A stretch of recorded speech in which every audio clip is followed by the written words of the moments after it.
नमस्कार प्रिय मित्रों, मैं अमिता आशीष। काव्य कथा किरीट में आपका हार्दिक अभिनंदन है। आइए सुनते हैं मालती जोशी जी की कहानी तृप्ति।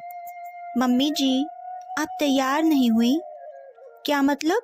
अभी अभी तो कपड़े बदल कर बैठी हूँ और कैसे तैयार हुआ जाता है? मम्मी जी, हम लोग बबली की सगाई में जा रहे हैं। तो ये साड़ी पूरे 700 की है। इससे ज्यादा की उनकी औकात भी नहीं है, मम्मी जी ने तुनक कर कहा।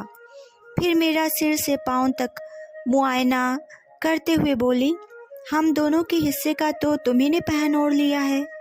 शायद तुम्हें भी याद दिलाना होगा कि हम लोग सगाई में जा रहे हैं, शादी में नहीं। उनके व्यंग से मैं तिलमिला उठी। मन हुआ सब कुछ उतार कर रख दूं, पर तभी पापा जी कमरे से निकले। उन्होंने शायद मम्मी जी की बात सुन ली थी। बोले, रश्मि ने बिल्कुल ठीक किया है, पता तो चले किस घर की बहू है। और मेरे ख्याल से तुम भी साड़ी बदल लो तो ठीक रहेगा। हम लोग सगाई में जा रहे हैं, मातम पुरसी में नहीं। 700 की साड़ी है, 1000 की होगी, पर ऐसी साड़ी पहनकर कोई ब्याह शादी में नहीं जाता, भले ही वह मेरी गरीब बहन का घर क्यों ना हो। तो क्या बनारसी पहन लूं? बेशक। मम्मी जी बुरा सा मुंह बनाकर वहां से उठ गईं और कमरे में अंतर ध्यान हो गईं। बंद होते दरवाजे की आवाज से ही पता चलता था कि वे कितनी नाराज हैं। कमरा बंद होते ही पापा जी मेरी ओर मुखातिब हुए।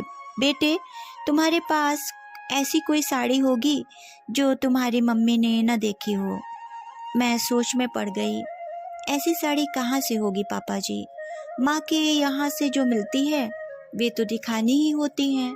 इधर उधर से जो गिफ्ट में आती हैं वे भी उनकी नज़रों से गुजरती हैं, और आप लोग जो लाते हैं वे तो उन्हें याद रहती ही हैं। साड़ी किसके लिए चाहिए? बबली के लिए?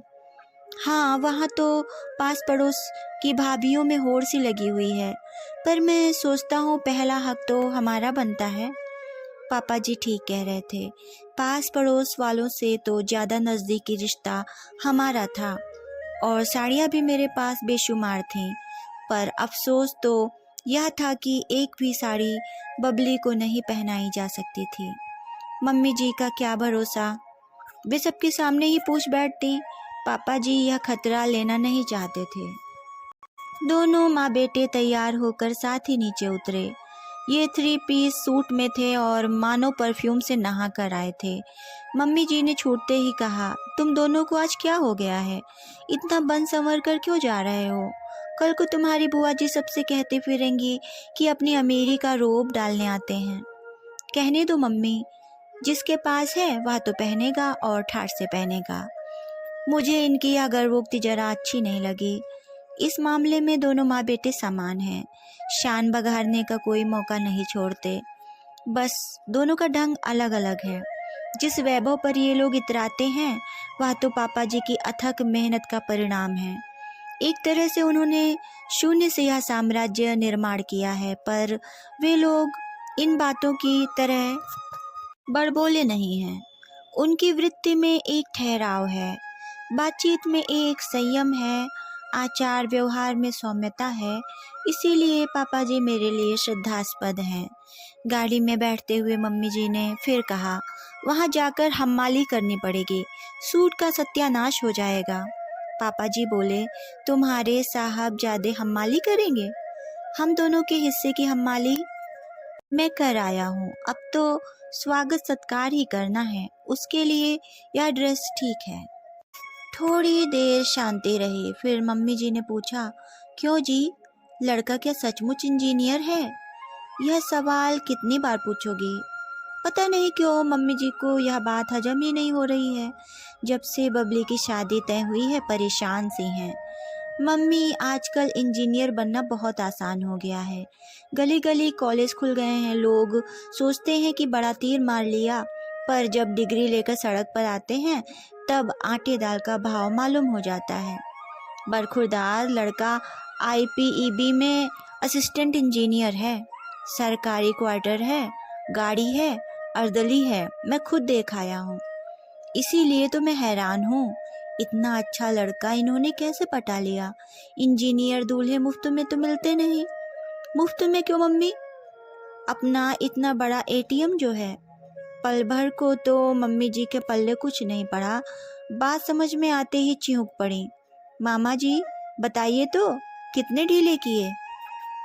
अभी तक तो किसी ने कुछ नहीं मांगा, पर जरूरत पड़ी तो मांग भी सकते हैं और मैं दे भी सकता हूँ। आखिर मेरी इकलौती बहन की इकलौती लड़की की शादी है।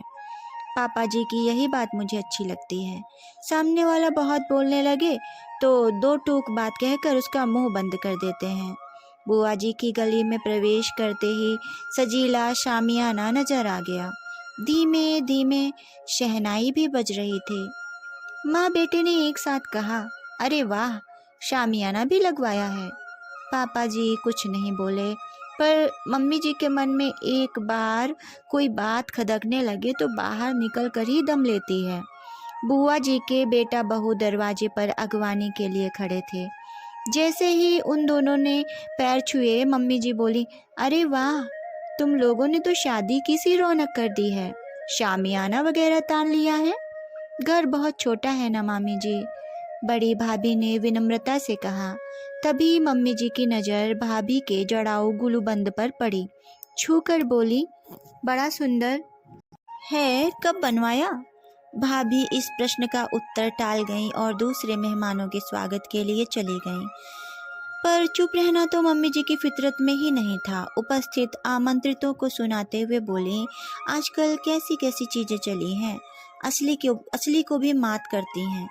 एक हम बेवकूफ़ हैं जो पैसा फूकते हैं और जोखिम भी पालते हैं, लॉकर्स का किराया भी भरते हैं, सो अलग। इससे तो यही अच्छा, सस्ता, सुंदर और टिकाऊ। शर्म से मेरा मुंह लाल हो गया। उन्हें रोकना तो मेरे बस में नहीं था, इसलिए चुपचाप वहां से खिसक ली।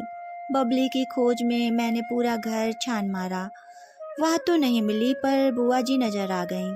बहुओं ने उन्हें नई नकोर साड़ी पहना दी थी, पर उनके सीधे सरल व्यक्तित्व से वह जरा भी मेल नहीं खा रही थी। मैंने प्रणाम किया तो उन्होंने आशीषों की बौछार करते हुए मुझे अंक में भर लिया। हमारी नंदरानी को कहाँ छुपा कर रखा है? पूरे घर में देखाई नजर ही नहीं आई। पार्लर गई हैं। बुआ जी ने पा को खूब लंबा खींचते हुए कहा। आजकल तो हर कोई पार्लर जाने लगा है। मम्मी जी के सिवा ऐसी बात कौन कह सकता था। वे कब मेरे पीछे आकर खड़ी हो गईं, पता ही नहीं चला। मेरा तो खून खौल गया। किसी तरह अपने को जब्त कर मैंने कहा, और दिन न सही पर ऐसे मौकों पर तो लड़कियां पार्लर जाती ही हैं मम्मी जी। जाती होंगी, पर हमारी जिज्जी के यहाँ तो ये चोचले नहीं थे। चाहो तो पूछ लो। अब क्या करें, ननद भौजाई दोनों जिदी आ गईं, तो हमने कहा कि चले जाने दो, दुनिया जा रही है। अच्छा, तो छोटी भी गई है, तभी नजर नहीं आई।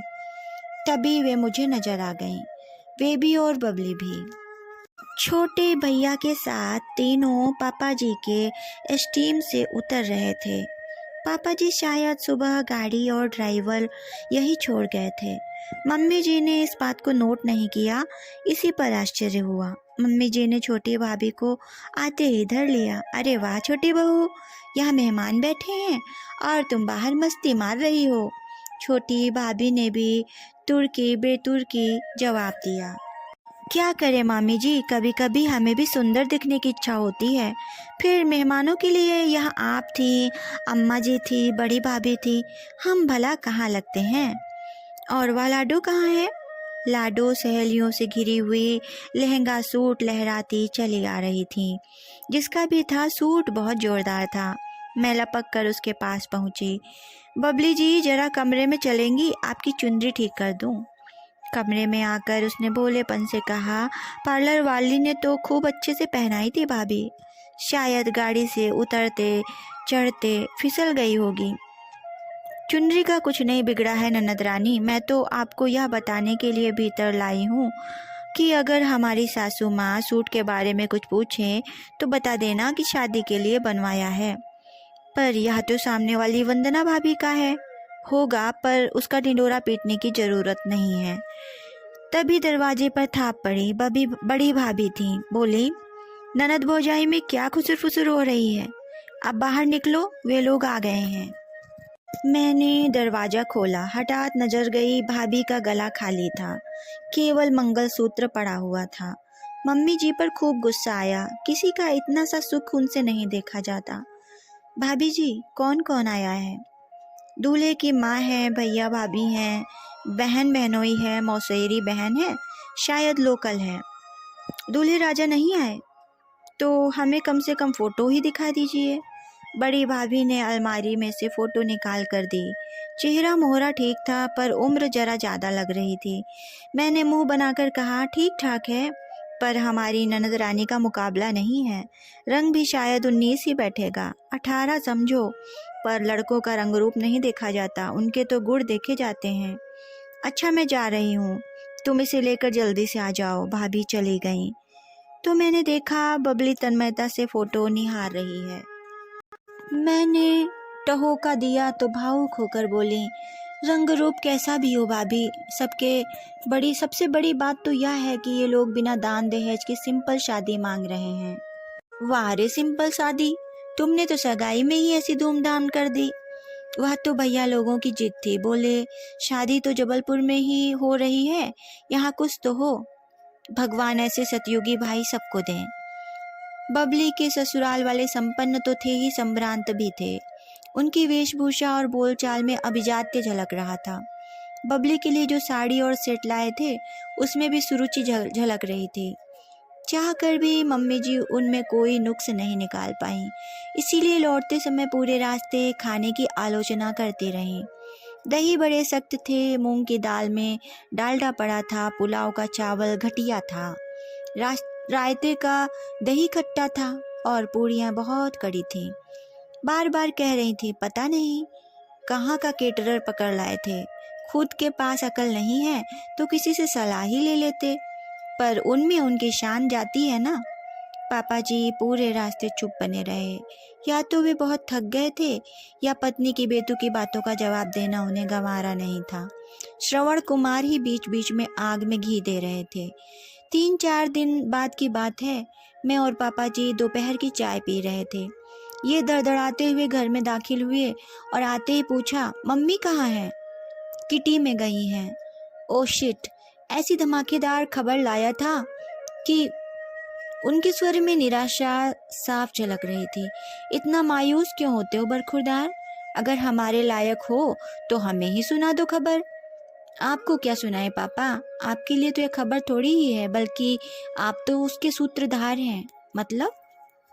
आपने तो हमें भी हवा भी न लगने दी कि श्रीमान इंजीनियर साहब यानी कि बबली के दूल्हे राजा डिवोर्सी हैं। आपने सोचा होगा कि किसी को पता भी नहीं चलेगा, पर पिताश्री ऐसी बातें छिपती नहीं हैं। छिपाने का मेरा इरादा भी नहीं था बेटे, मैं तो बस यह चाहता था कि सगाई तक बात पर पर्दा पड़ा रहे। समारोह में 4 लोग इकट्ठे होते हैं, 4 तरह की बातें करते हैं, फिर माहौल और मन खराब हो जाता है। कम से कम आप घर में तो बता सकते थे, इन्होंने रूठने के अंदाज में कहा।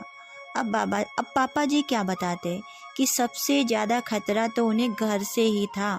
मम्मी जी को पता होता तो भरे मंडप में उद्घोषणा कर देती। ये आंधी की तरह आए थे और उसी तरह लौट गए। घर में एक सन्नाटा सा खिंच गया।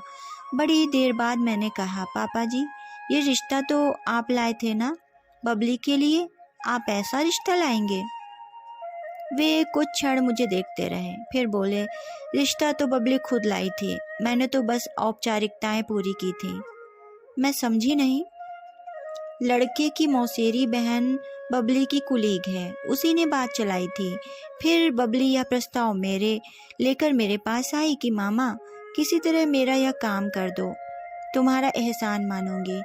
फिर करना ही पड़ा, हालांकि इतना सरल नहीं था। भाई लोग तो फिर भी मान गए थे, पर जिज्जी को मनाने में मुझे पसीना छूट गया। ये कोई लव मैरिज तो थी नहीं, फिर ऐसी क्या मजबूरी थी वह तुम नहीं समझोगी। एक तो बबली के पिता नहीं हैं, फिर भाई भी साधारण नौकरी करते हैं, तिस पर उनकी अपनी गृहस्थी भी है। वे लोग अपने को बेच भी देते तो ऐसा घर वर जुटा नहीं पाते। बबली बोली, पैसे को दांतों से पकड़कर तंग आ चुकी हूँ मामा, अब बाकी ज़िंदगी आराम से गुजारना चाहती हूँ। मैं नहीं चाहती कि मेरे भाई मेरे लिए दान दहेज जुटाने के चक्कर में सारी ज़िंदगी कर्ज की किस्तें भरते रहें। यहाँ तो कुछ देना भी नहीं पड़ेगा। उसके लिए दान दहेज की व्यवस्था तो आप भी कर सकते थे पापा जी। अपनी शक्ति भर अब भी कर ही रहा हूँ।